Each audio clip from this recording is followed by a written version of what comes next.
All right, guys. So it looks like we've got a couple of people. I think there's some lag. So by the time you're hearing this, it's a couple of seconds ago that I just asked if everyone could respond. So it is seems to be working.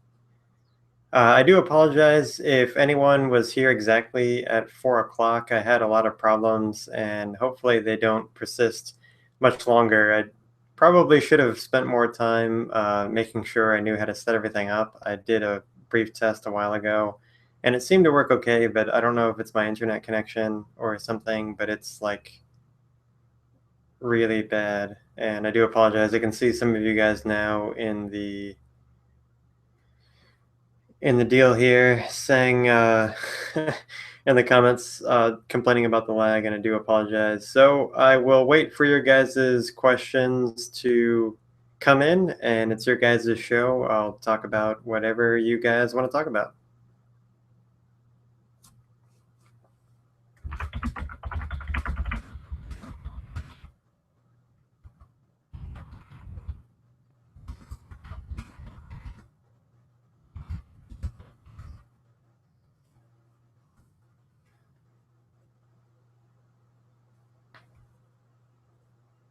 Could have spent more time making sure I knew how to set everything up. I did a brief test a while ago, and it seemed to work okay, but I don't know if it's my internet connection or something, but it's like. Okay, so the first game I have here from Mr. Rico says, "Do you like games?" I'm not sure what sort of games, so you'll have to correct me if I'm wrong. If you mean video games, I do play some video games. My DS is back there. I can probably grab it real quick. I might show you guys. It's kind of funny. But I play a lot of DS. I play a lot of Pokemon, Omega Ruby and Alpha Sapphire and X and Y and all that stuff. And I just started playing through Final Fantasy Tactics again for the DS. It's a little bit of an older game. And I like any sort of video game that involves tactics or strategy. Really bad hand-eye coordination, so any kind of like first-person shooter or over third-person shooter kind of games, I'm really terrible at. So I think you mean video games. So correct me if I'm wrong.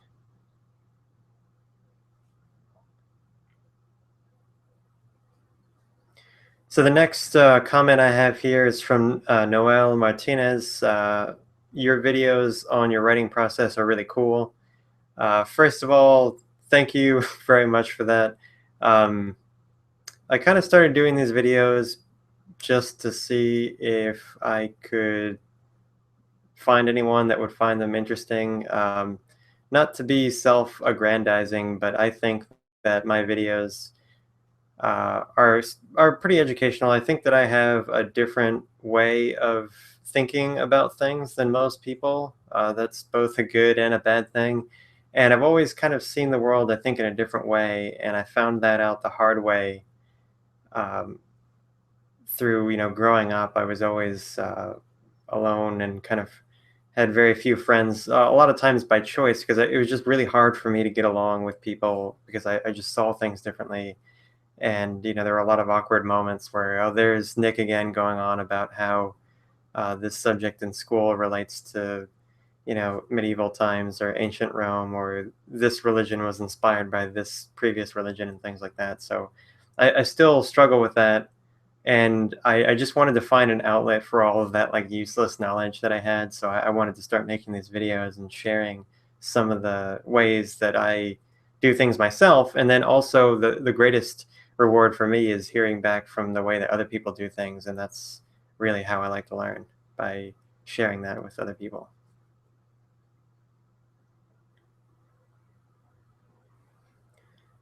The next question I have here are, what other genres of books would you like to write about? And I've written pretty extensively in the past, a lot of things, short stories. When I was in, I want to say, eighth grade until a few years after high school, I developed an entirely separate world. It was a continent on a planet, and eventually they discovered the other continents on their own planet. and it was kind of steampunkish. The technology setting, and it changed because I wrote all these short stories and came up with these like tabletop role playing games and all this crazy stuff for it. So it spanned like centuries, but the technology level was kind of like flintlock pistols and rifles and early steam technology, and so that was kind of fantasy, but at the same time a little steampunkish, modern kind of.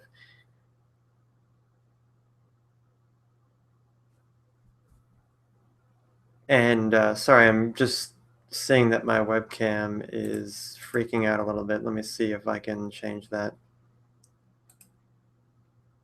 I think it's back now. Okay, so uh, fantasy has always been my thing. I don't know if steampunk really falls in that category or not. I've also written a lot of science fiction stuff, and in the future, I already have plans for some science fiction things.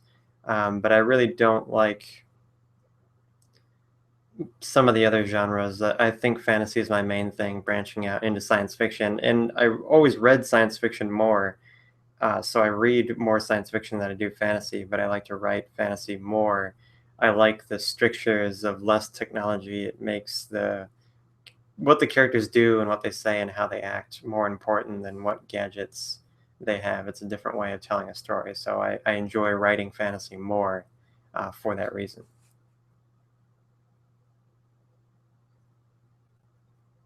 So I have another question here. I like writing, but I am bad at grammar and spelling. What can I do about it? Um, I was never the best speller. I misspell stuff all the time, and for one, nowadays, thankfully, we have things like Word, Microsoft Word, that can correct us. And for me personally, I misspell things repeatedly until finally, I see that red underline so many times that I remember how to do it. So, on one hand, it's less important today for us to know how to spell, as terrible as it is, because we have things like autocorrect and Microsoft Word. And if you spell something in a search engine, it gives you recommended spelling. Spelling and grammar, as strange as it may sound, are not as important to writing well as being able to see the really big picture and craft a sequence of events to show that big picture and make that big picture come to life. So, I mean, there have been many writers that are dyslexic and have other learning and cognitive disabilities who have gone on to produce very great works despite their inability to spell or have very good grammar. I mean, the oldest stories to us human beings were orally told stories. So people would sit around the campfire at nighttime gazing up at the stars and just hear someone say it, and it wasn't even written. That's the earliest form of storytelling. So I would say turn that weakness into a strength. If you're not good at grammar and spelling, kind of use that to focus on the things that actually do matter. Just say, hey, I'm not good at this. I'm going to try. I may never be good at spelling and grammar, but I can see the big picture and I can piece all the things together to make a really good story. So turn your weaknesses into strengths is pretty much my advice on that. Next question I have is, what software do you use to write? Um, I use only Microsoft Word. I know I just got a couple emails last week asking about like Scrivener and these other, what is it, WritePad or TypePad or something, and some of these other services asking me whether they should use them or not. And I just told them honestly, like, I don't know because I've never used it. I've only used Microsoft Word to write, other than with a pencil and paper, of course. The only software that I use is Microsoft Word. It's simple, it's effective. Um, I'm not one to write something and then have people see it, which I understand that these services do that, where as it, as you're writing the installments, other people can see it. I think that's how it works. Or something like fanfiction.net. You can, I think, type in their interface. I don't like that. I like to type it up, save it on my computer, keep it to myself.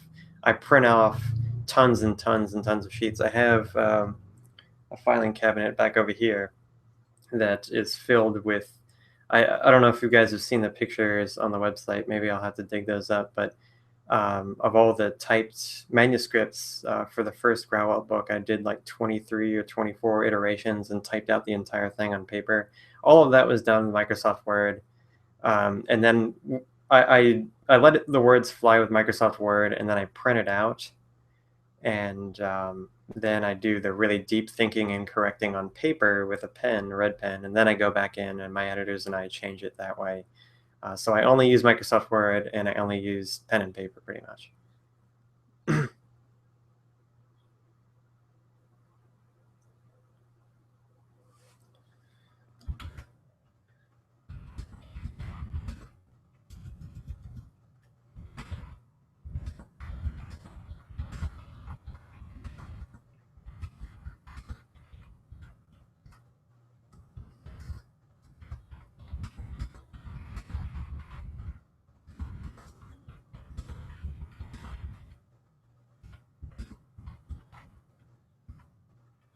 Sorry, I'm responding to some of the chats here. It's kind of funny. I turned the volume down really low on my computer, and I'm watching the live stream of me talking, and it's like, I don't know, 20 or 30 seconds behind.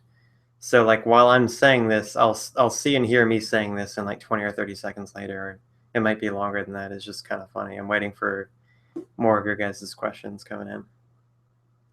So while that's going on, I'm gonna go grab the DS that I told you about. It's just kind of a little stupid thing I did.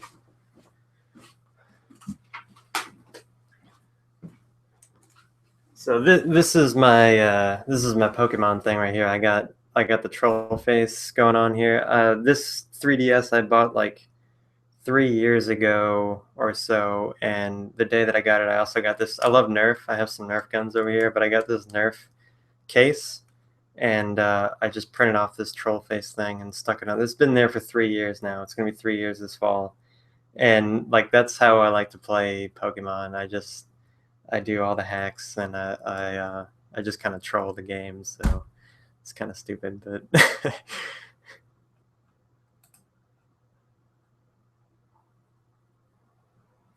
Okay, so we got some more questions here. Let me just say I'm having a lot of fun with this. Pretty cool. I'd definitely be up for doing this as many times as you guys would like in the future.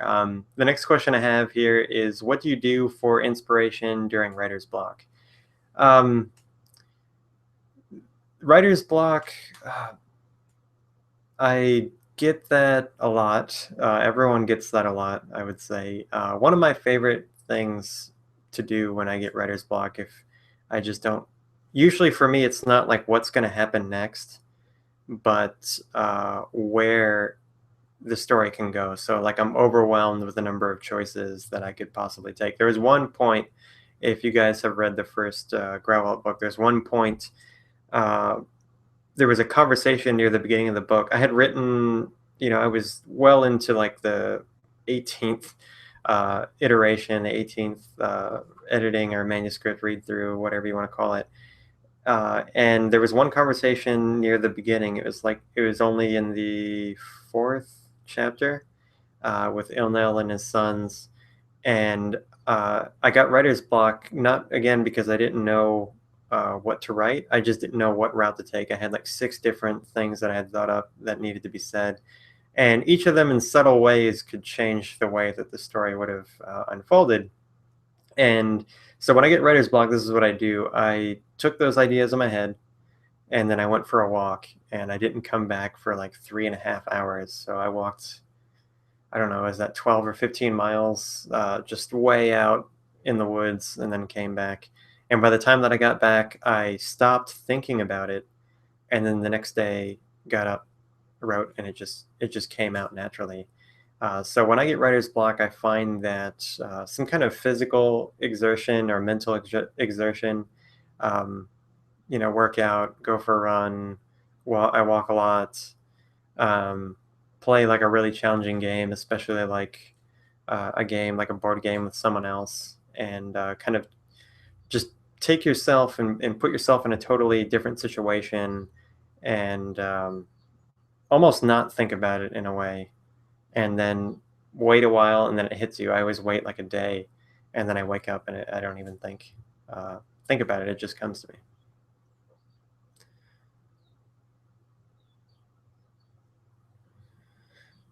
Okay, so on the next question, do you find that you enjoy writing more at certain times than others? Yes, that's definitely true. My favorite time to write is in the morning. I like to get up, have my coffee, have my breakfast, stare outside, watch I like to get up pretty early and watch the world come to life and see all of the birds and things wake up. I'm sorry, I'm kind of distracted by birds outside of my window that you guys have heard in my videos like a million times. They're always out there. So I just like to enjoy that first, clear my mind, take a deep breath, have my caffeine, and then write early in the morning. So for me, that's like between 8 and 10 o'clock. And, just a few hours in the morning is really every day, just about is all you really need to get through a manuscript fairly quickly. Like, I'm sure you guys are familiar. I've said in other videos about 3 months or so. You can get one iteration done in that time, just a few hours. And everyone's different. I know a lot of people who are night owls and they can burn oil all night writing, but I find that the longer I'm up, the less creative I am. So if I try to write in the evening, the product of my work is a lot lower quality than if I do it in the morning. Like I'm like a candle when I wake up. I'm burning really strong in the morning, and that gets weaker and weaker and weaker as the time goes on. So when the evening comes, 9, 10 o'clock at night, I'm not necessarily sleepy by any means, but there's no way I could write. I'm just goofing off and playing Pokemon and trolling kids and that sort of thing. All right, so looking at the next question here. The interrobang mark there, you'll have to forgive me. I need to look it up again. I'm not super familiar with this. The first thing that I think of when I look at that, and this is if you're looking at the comments, the question mark with the exclamation point, they're like superimposed on each other. Sorry, my computer's being really slow. But the first thing I thought of, because I had never even heard of that until you brought it up in a previous comment on another video. And that reminds me of in Spanish, you have, if it's a question, a sentence is a question, you have an upside down question mark at the start of the sentence. So if you're asking, for example, like, where are you from? There's an upside down question mark at the beginning of the sentence and then a regular question mark at the end. And so if a question is also an exclamation, like, what are you doing? Like you're exclaiming it. There's a upside down uh, exclamation point, upside down question mark of the sentence, then the regular question mark, regular exclamation point. So I'm kind of reminded of that when I see that. And you'll have to forgive me, I don't even remember exactly what the meaning of the interrobang is. I'm trying to look this up here. Just gonna look up on my phone. It might be a little faster. But it's just the first time that I saw that. So that is what I thought. Sorry, my phone's being pretty slow too. I'm gonna come back to that in just a second.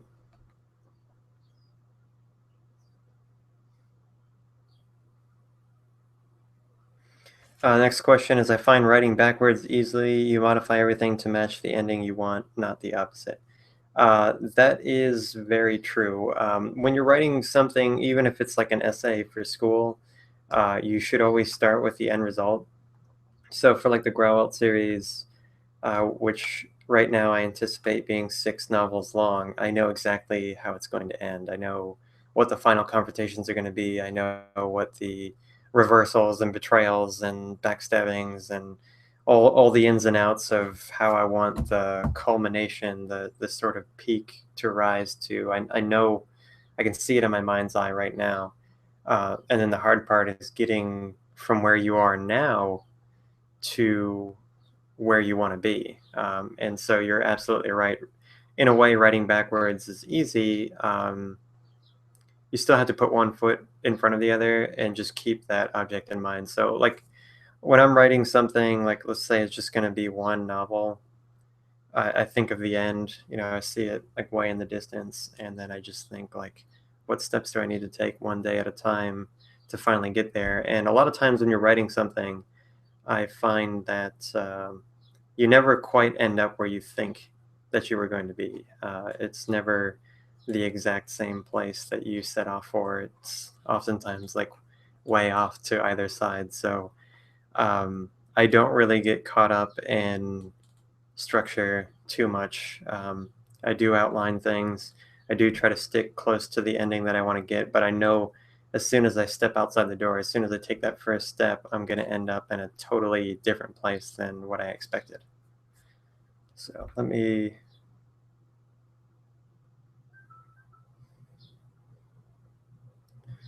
You'll have to forgive me. I'm looking up the interrobang here. I'm finding some other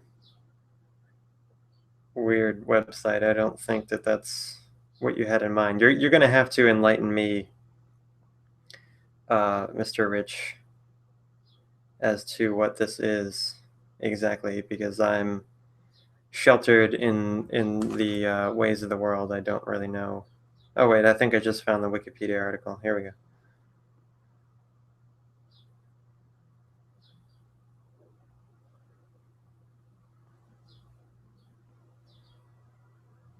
Okay, so I guess I was right about the. I mean, it's both an interrogative and an exclamation at the same time. So yeah, it's just like what Spanish does. Um, it does the same thing, kind of. And I like that it lets you know at the beginning of it. Like, have you ever read something that you didn't know was necessarily a question, especially if it's long, or that it was supposed to be an exclamation as you get to the end? So I like having it at the beginning.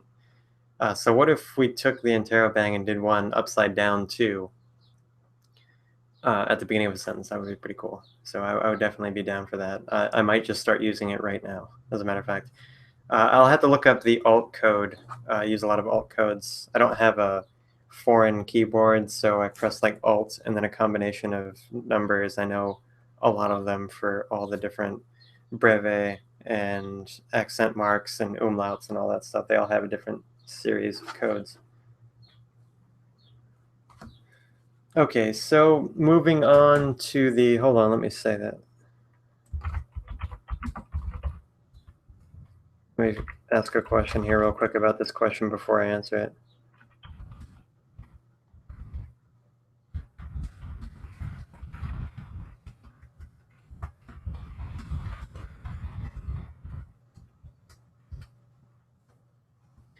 Okay, so the next question I have here: what books have you read and enjoyed this year? Um, Unfortunately, I'd like to show you. I'll have to get up and get them. I'm looking around. I have a bookshelf over here, and then another one next to it, and then two more on this side of the room. So I will be right back. I'll get you just one that I read recently.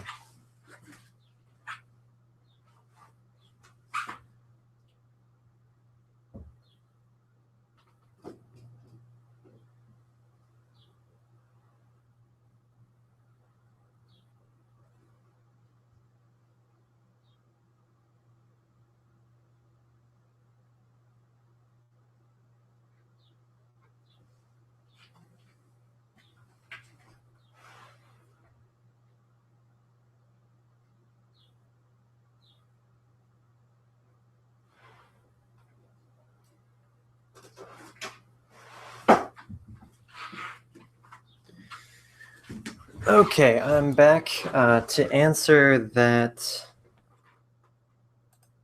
question. I have a book here that I just finished not too long ago. It is A Concise History of the Common Law. True to form, it's a very large and somewhat boring book here, but I find, as you guys know from seeing my videos, I find a lot of inspiration from these sorts of books here. The common law is a legal system that the United States uses in essentially all of the descendants of the British Empire. So the United Kingdom, I believe Ireland does now as an independent state. The United States, Canada, India, South Africa, Singapore, Hong Kong, Kenya, etc. And just real quick, I could go on about this, but I really love the learning about this because in most states you have what's called most countries you have what's called a civil law system. So you have a civil code that's like a big codex of all the laws. And when someone gets tried for a crime, the judge looks at, okay, what does the legal code say? And what did you do? And is this illegal? Yes or no? If it's not, you go free. If it is, we'll give you the punishment, the statutory punishment. Now, the advantage in that is that everything's already spelled out in the law. The disadvantage is if something sounds like it should be illegal but isn't actually a law yet, you can get off on a technicality, or it also makes the application of the law, this is most important, makes the application of the law inconsistent. So you can have the same judge, two different people, same circumstance, two different outcomes, two different judges, same circumstance, two different outcomes.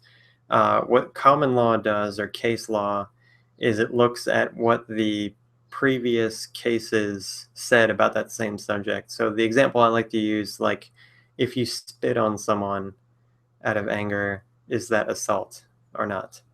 There's not a law anywhere that says that spitting on someone is the same thing as punching them in the face. But if that went to court, how would the judge rule on that? So if it's the first case of its kind, that would be called a landmark case, and the arguments will be heard, and the court will make a decision.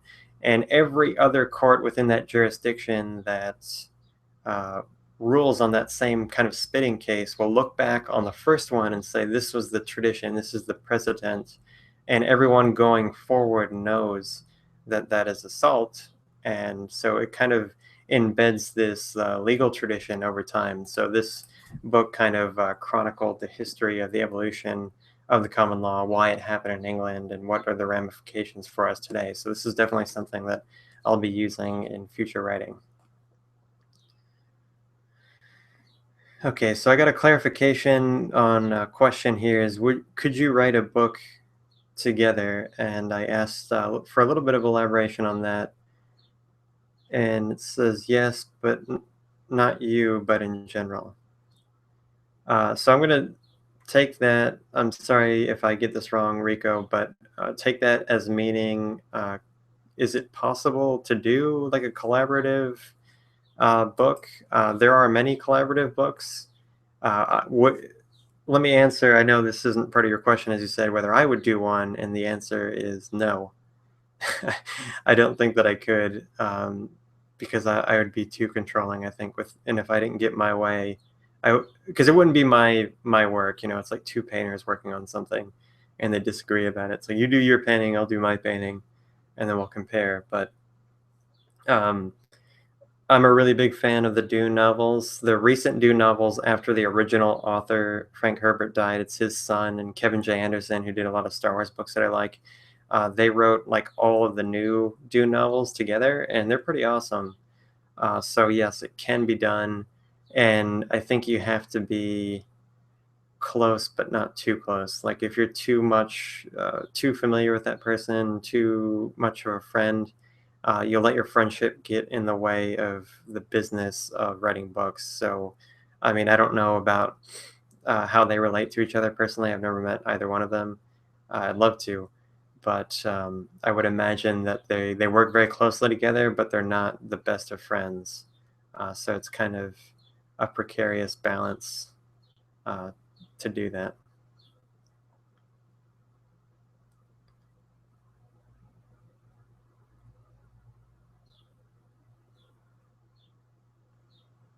Okay, so Mr. Rich here is confirming the interrobang is more or less what I thought that it was. I didn't know the history of it replacing previous keys on typewriters.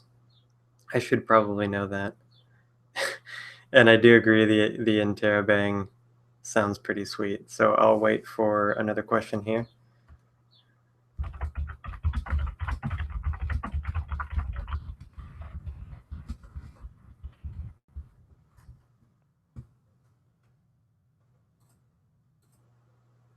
Sometimes I feel like I'm just like going on without really making much sense, so you guys will have to corral me into saying the right thing here. I'm trying to be entertaining while I'm waiting for more questions. Let's see. I think I got another one. Have I ever considered doing a daily vlog? I have, and originally, one of the plans I had for this channel was to do a vlog and have a different name, and it just be me personally rather than necessarily the dark fantasy young adult writing sort of realm. So I have considered doing that. I don't think that it would be very interesting. I think I'm pretty boring. I think that if I think about something a lot and I prepare and I make like a 10-minute video every week, 20-minute video every week, I can make that 10 or 20 minutes really interesting for a small number of people.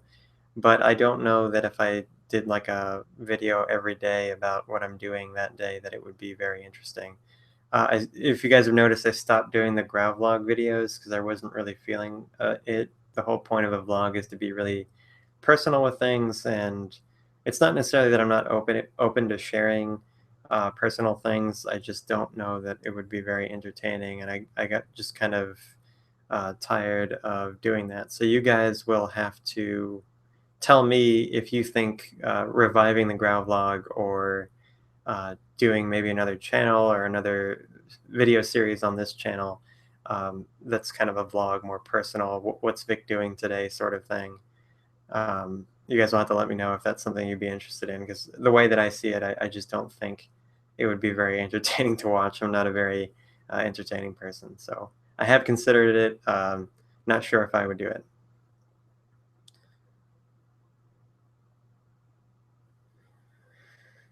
Okay, so next question is, how's the weather? It's pretty crappy outside. I'm surprised the light is even this good in this video. It's been raining off and on here in the greater Washington, D.C. area. Earlier today, I went for a run, and about halfway through, it just started pouring, and I was too far. It was too far away from home to stop anyway, so it's like, well, I gotta at least run back. So it's been really muggy. It's a little cooler now, that's why I'm wearing this, but it's been really humid and rainy, and it kind of prevents me from going outside and enjoying nature. As you know, got to get some of that good fresh air that everyone's talking about.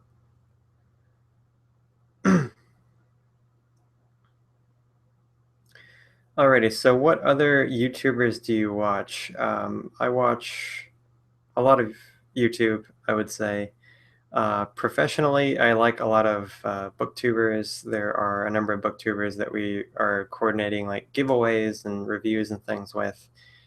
Some of the ones that come to mind are Jack Cork, Reading with Jack, Michael Booklion, Bookrat Misty.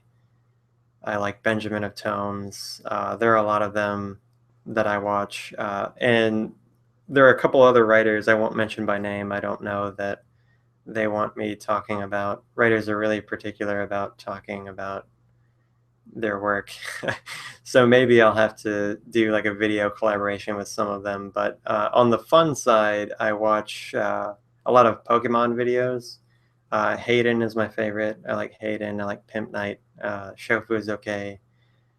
So I watch a lot of those guys' videos every day and try to get some like it's entertaining, and also I get to learn their techniques, like how do they win matches. So I watch a lot of Pokemon on YouTube, and then I just watch a lot of documentaries about history and science.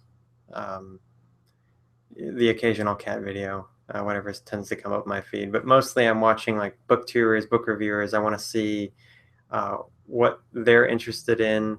I want to know what the marketplace is like, and then I have like my Pokemon thing, and then the rest of it's kind of educational or screwing around.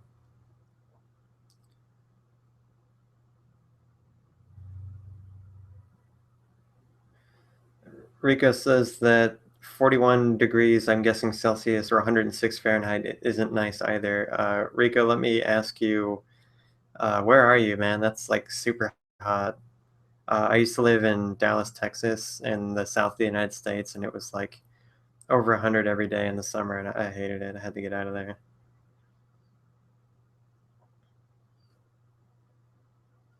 Sorry, I'm reading some of the comments here.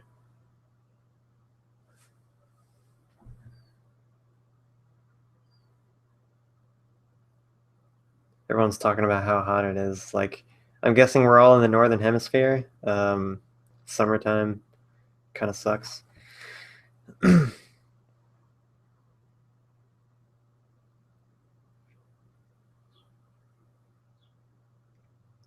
Okay, next question I have here are what movies have you seen lately? I can't tell you the last movie I saw. I don't watch movies very often. I watched through the original trilogy of Star Wars with my girlfriend a couple of months ago. The last movie I saw in movie theaters was Jurassic Park in 3D when that came out like 2 years ago around Thanksgiving or Christmas time, I think. And the last movie I saw in theaters before Jurassic Park in 3D is was Indiana Jones and the Crystal Skull. So that shows you how often I go to the movies to watch. I don't watch them at all. I find most movies supremely boring. And of course, people tell me it's the other way around. They think that reading's really boring and watching movies is fun, but I'm totally opposite. I can't sit through a movie. I just got to get up and exercise my brain or my body in some way. I just can't sit there passively just watching uh, a movie, and I really don't. TV is a little different. Some things on Netflix, I guess, an episode's 20 minutes long. I can watch one and then go do something else, but I can't sit through 3 hours of a movie.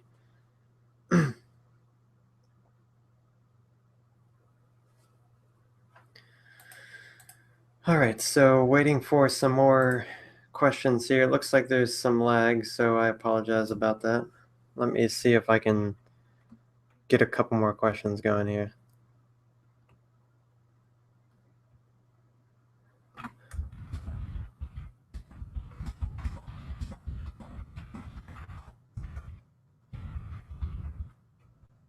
I had no idea I got that hot in the Netherlands. Over 100. I guess the continental climate in Europe isn't too much different from like the eastern United States. I should know that. I guess it's not that uncalled for. I mean, around here it gets over 100 during like late July, early August for a couple of weeks maybe, but not a whole lot. And I guess since the Netherlands is low country near sea level, it would be hotter. I've got a lot more coastal wind, and the altitude does that too. So low altitude.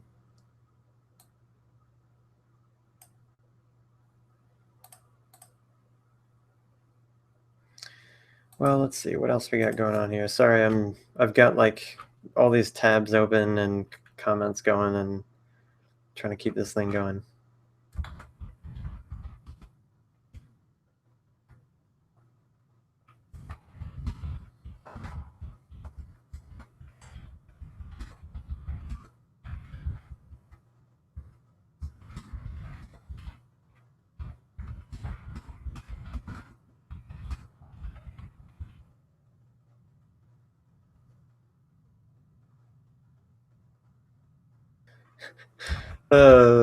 These questions. Okay, so say something in Spanish. That's what everyone always says. Like, just real quick, most people don't know that I am Spanish speaking. Even Spanish speakers that look at me, they think I'm from the Middle East because I'm mixed uh, German on one side and Bolivian on the other. So my appearance is really unique, and I don't think I look necessarily Spanish speaking. Even Spanish speaking people will say that, but when non-Spanish speaking people find out that I do speak Spanish, that's the first thing they say is like, say something. And usually what I say is ¿Qué quieren que les diga? What do you guys want me to tell you? So if you have something in particular that for whatever reason, I don't really think it's miraculous. It's not. Speaking another language, I know a lot of you guys are bilingual. You live around the world and you speak English as well, which is really awesome. Um, it's not that. It's not like a superpower or anything. So Do I know how sexy I am? Love your hair. I guess I don't. I don't really think about it. So you'll have to tell me. I'm starting to get a little blushy right now whenever I hear that kind of stuff. But thank you very much for that. Okay, so Judy Bloom recently said in an interview that the researching for her latest book was one of her favorite experiences. Do you enjoy researching for your writing? Yes. Very plain and simple, yes. I have two kinds of research, I guess, that I would do. One is more or less continuous. As I've pointed out in some videos and showed you with this recent book that I read, um, I'm constantly trying to learn about history. I think that's the biggest source of inspiration I have, especially if you're going to do fantasy and sci-fi. Understanding history, like the history of different nations, of different um, economies, and how things change over time, is an unending source of inspiration. So I'm constantly, consuming documentaries, listening through a podcast that's like 300 parts long on the history of Rome. Constantly reading books. I have the Economist magazine here. One of the I've got a stack of you know business and political and economic magazines here that I'm subscribed to, and I'm constantly researching in that way, always trying to absorb things like a sponge because for one, I find it fun, and then maybe out of one magazine I'll get one idea that's like I gotta use that in something and it might just be in a book where it's one character speaking one line that relates to that, but it's worth it. You probably won't even get that much out of it, but I really, for writing's purposes, I really think that doing that kind of research, a continuous kind of fact finding, is really enriching, not just for writing, but for being a human being, to understand the world a little bit better. So there's research in that regard, and that also goes along with like fantasy and sci-fi novels that you read. You want to see what other people are doing and learn from their techniques that you can use. Um, the other kind of research is a very specific kind of research that you do for a particular project. So when you're out to write a set novel, you're still doing your regular research all of the time to broaden your understanding of the world and how to present your own world. But a certain project may require specialized study, and I also enjoy that. So to prepare for like one of the Grauwelt novels, depending on what I think I want to happen, what I plan to have happening, I might have to go and learn about medieval battle tactics. So I'll either go to the library or more likely buy a book about medieval battle tactics, and I'll read it cover to cover, and then I'll watch some documentaries and kind of quiz myself on different things about it until I think that I understand it well enough to present a facsimile of it in writing. So there's that kind of more specialized research, and that kind of specialized research when you need to know something to accomplish something is the most fun because you'll learn something so fast because you actually have a motivation to do it. It's like I need to learn how to code, in this computer language so that I can make this web application to sell to this guy for $15,000. Like nothing will motivate you more than having a goal in mind and doing whatever it takes to work your way towards it. So I hope that is a roundabout way of answering that question.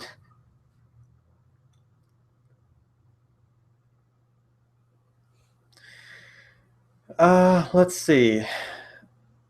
So I guess let me find out here. Might have a couple more questions.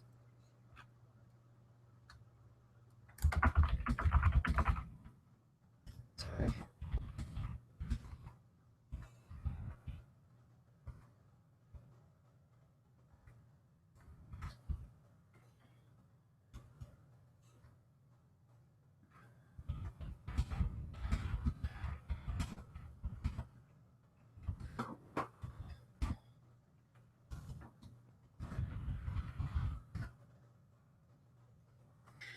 Okay, so I'm just letting all of you guys know 15 minutes, so about 5:20 United States Eastern Time. I gotta go and fulfill my responsibilities as an adult and, clean up the house. This room's pretty clean, but I got chores and things I gotta do that I've been putting off. So uh, definitely, as you're saying, Mr. Rich, we should do these more. And I have my next scheduled date, so we can do another one at another time. If you guys just want to let me know in the comments. I mean, I'm willing to do this a fair amount. I'm having a lot of fun, and I hate to cut it off, but I got to go soon. Um, so let me answer these last few questions, and you guys let me know in the comments and rating the video and what have you as to what you guys think about this sort of thing. I like it. But just because I like it doesn't mean that it should be done. You got to do something that's going to bring some kind of value or joy to someone else's life. So, looking at these last few questions here in the last 15 minutes, provide us with your thoughts on the Herr der Ringe, the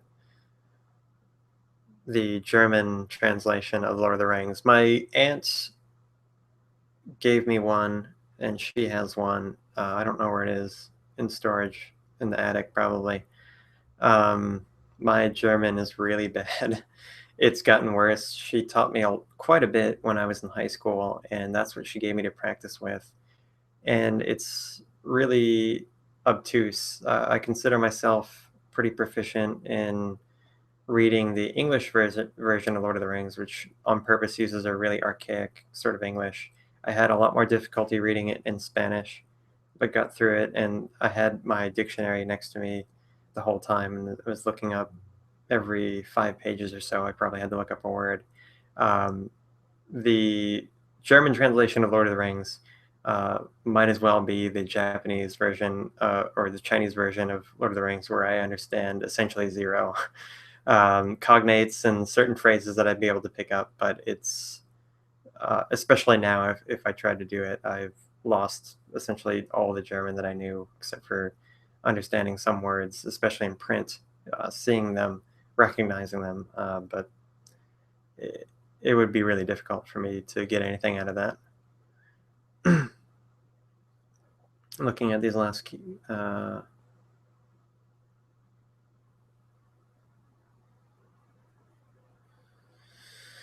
Okay, so some of these might take a long time to answer, so we'll have to save them for another time. Unfortunately, I got to give you guys something to want to come back next time with. Oh, and that reminds me, I forgot to I'm going to give someone a little prize here in a second. Thank you for reminding me through your comments that I needed to do that. What you guys are saying reminds me that I need to do that. So, can I program? A little bit. I know HTML, CSS, and PHP and some JavaScript. I can make websites, functional websites. Some of the other programming languages are a bit beyond me. I'm really good at if I need to do something myself, kind of faking my way through it. I'll find another website or someone else that has a tutorial on how to do what I want, and then just like copy and paste the code and change it as I need to. So I'm proficient in some of the more basic programming languages, and then when it gets to the more difficult stuff, I either know people that can do it for me or pay people to do it, or if it's something really minor, I can kind of fake my way into getting a decent copy of it. I could make a keyboard layout in like 15 minutes if you'd like. What characters do you use a lot? I assume the Spanish letters and punctuation. I do use all the Spanish ones a lot, the ñ, all of the accented vowels, the umlaut over the U, which is also the upside down question mark and exclamation point. You can't see it, but right here on this part of the screen, like 6 inches away from the camera, is my laser printer for my computer. And taped to the side of it, I have, maybe I'll have to show you in a different video. I can't really move my webcam right now. But taped to the side of it, I have a piece of paper that has all the symbols that I use the alt codes for. And the alt codes, I've memorized them by now, But I have all the Spanish ones, the copyright trademark symbol, registered trademark, and then like the umlauts and all the stuff that I use commonly. So like that's my shortcut, cheat sheet right now. But um, yeah, I think you'll have to tell me how to do this, because I could probably figure it out. But if you're willing to tell me how to do a keyboard layout that can do that, that would be really cool. I've been meaning to buy an international keyboard for a really long time. They're not expensive. It's just uh, why? I guess I'm really cheap, so if I can do it some other way, that's usually the way I do it.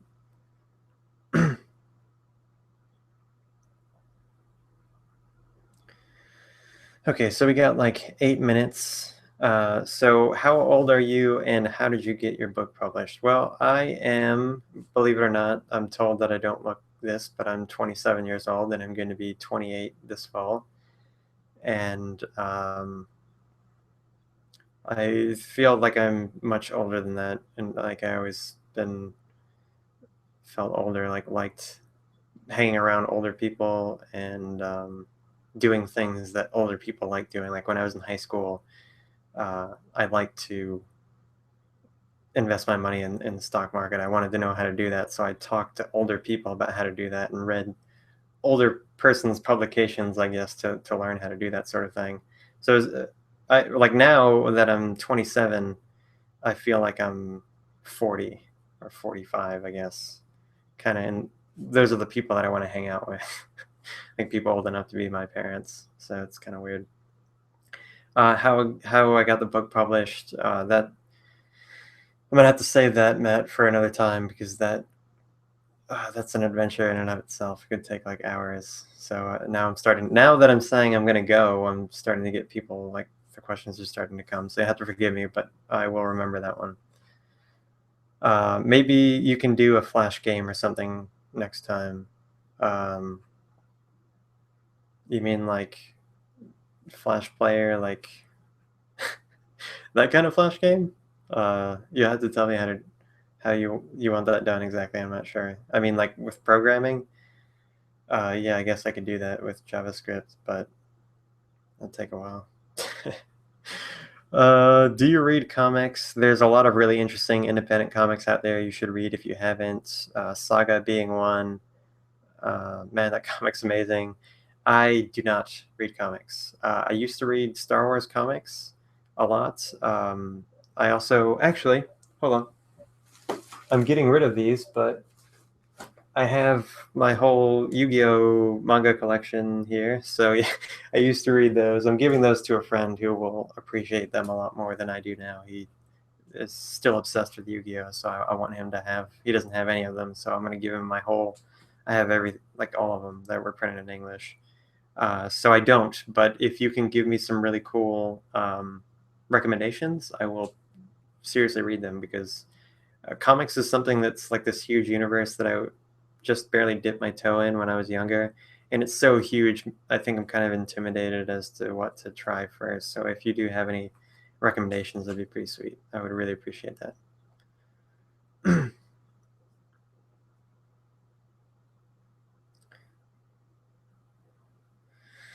Okay, so Matt, thank you for saying that I'm interesting. At least one of us thinks so. I would definitely like to do more live shows. Next time that we do one, I promise to set aside more time. It's just a lot of stuff I got to do today, and I thought I'd squeeze this in. So next time we'll try to maybe shoot for 2 or 3 hours, maybe, and make it like a real kind of hangout sort of thing. Besides writing and reading, what do you do for fun? Um, oh man, reading and writing takes up a huge bulk of what I do. I exercise a lot. I run a lot. I lift weights sometimes. It's not my favorite thing. I like running. I get that runner's high. It's really cool.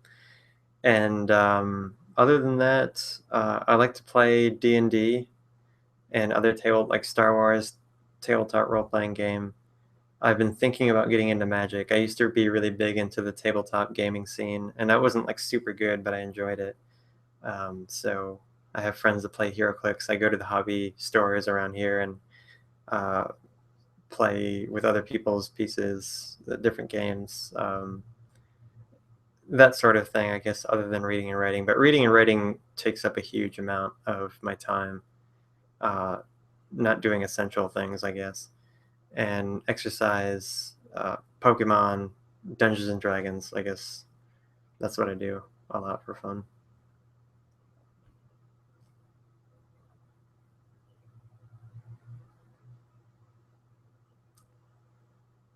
Oh, cool. So, okay, let me respond to that.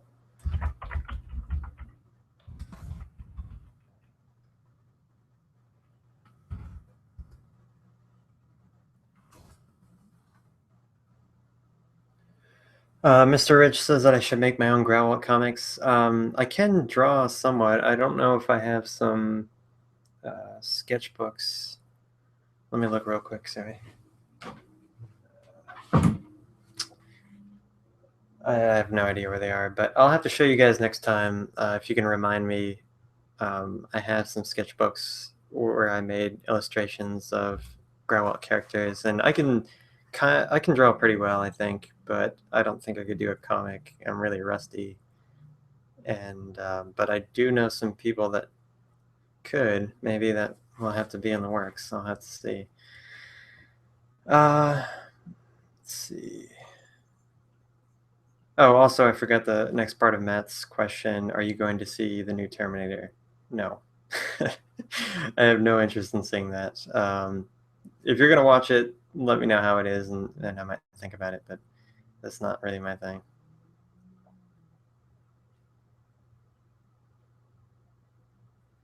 Yeah, I could hire an illustrator. I have one of my best friends from high school is a really awesome illustrator, and I've been trying to push him to do it professionally. He hasn't gotten there yet. He went to school for it, and he's really good, but he's just dragging his feet. So maybe him and I will have to do a sort of collaboration, even just something small, like something that we can just put online, one issue sort of thing for free, just to get it out there. I think would be really cool. Okay, so this might be the last question that I'm going to answer today. I will have to get going. I do apologize. First of all, before I answer this last question, I want to thank you guys for showing up. For the first like 15 minutes, there was like no one here, and I was about to just like shut it off and be like, oh, I guess no one cares. So I'm really happy, really glad that anyone showed up at all. It's really awesome. And definitely want to do this again in the very near future and dedicate more time to it. So, the last question that I'm going to answer before I give a small token of my appreciation away. How do you deal with multiple stories going on in the mind while in the process of writing a novel? Do you start a new novel or wait till you finish one that you were working on? So, that's something that every writer deals with a lot, is just a huge multiplicity of ideas. I have a couple of novels that I've written that are not going anywhere anytime soon. They're going to be sitting there for quite a while. Um, and while I'm writing something, there's always like another idea that I want to try.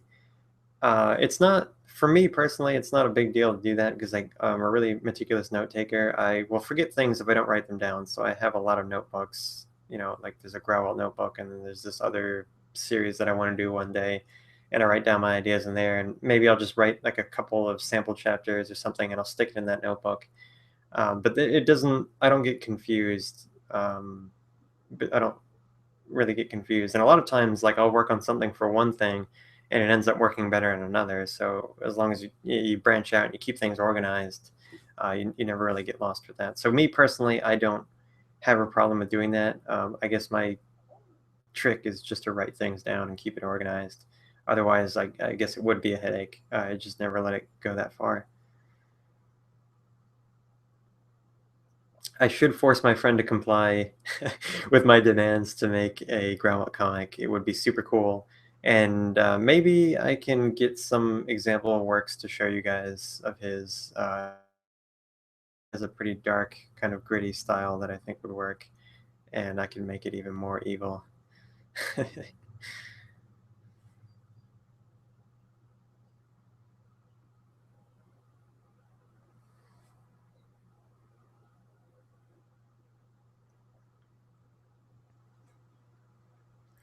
All right, so the last comments here, I really got to get going, guys. But I could Skype. I Skype.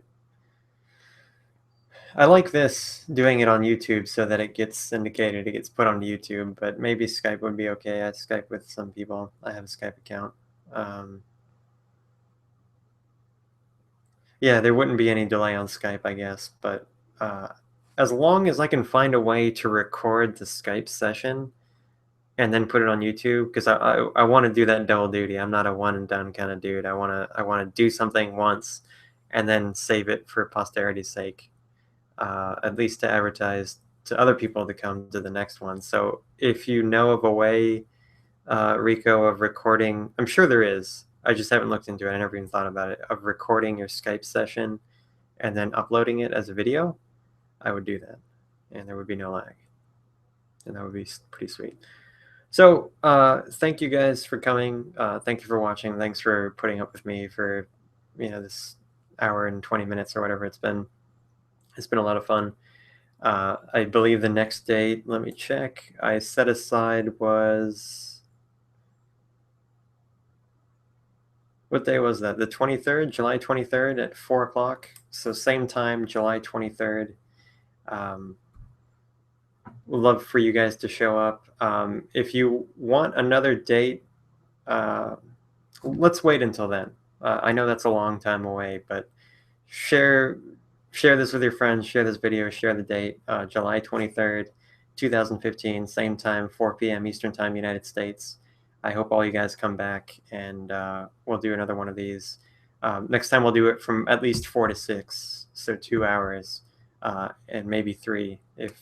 Yeah, we can probably do 3, but I'll promise at least 2 hours that time. So you guys are very welcome. I like doing this. So right before we go, whoever is here, I didn't really think of a way to do this. Well, I tell you what, everyone that has commented in the comments, send me a message on YouTube, and I'm going to keep track of who is here today. Send me a message on YouTube and give me your email address that's tied. I think you guys have Kindle, right? And I don't know if you guys already have the Swordnet server or not, Grauwelt #1. If you don't have Grauwelt #1, tell me in that YouTube message and give me your email address that's tied to your Amazon account, and I will buy you a copy and have it sent to you. So I know not everyone always has the time or money on hand at the time to buy a book. So there are only a few of you here, and I'm paying out of my own pocket, but I'll give each and every one of you a copy, Kindle copy of the book. Just send that to me. And only those people, I'm sorry to say, that have commented and are watching this video. So next time, I'm going to do a little bit of a different sort of prize giveaway. So tell all your friends. And I guess that's it for now. So those of you that were here today and commented and asked questions, send that message to me on YouTube with your email address and whether or not you have the Swordnet Servant, and I'll get you the copy as my way of saying thanks. I want to share that with you. You guys have been more than kind to me. So I'll talk to you guys next time. I'll have videos every Tuesday like I do at the very least. Sometimes I do them on Friday. The next live show is going to be July 23rd at 4 p.m. Eastern Time. I hope to see you guys there, and talk to you later. Bye.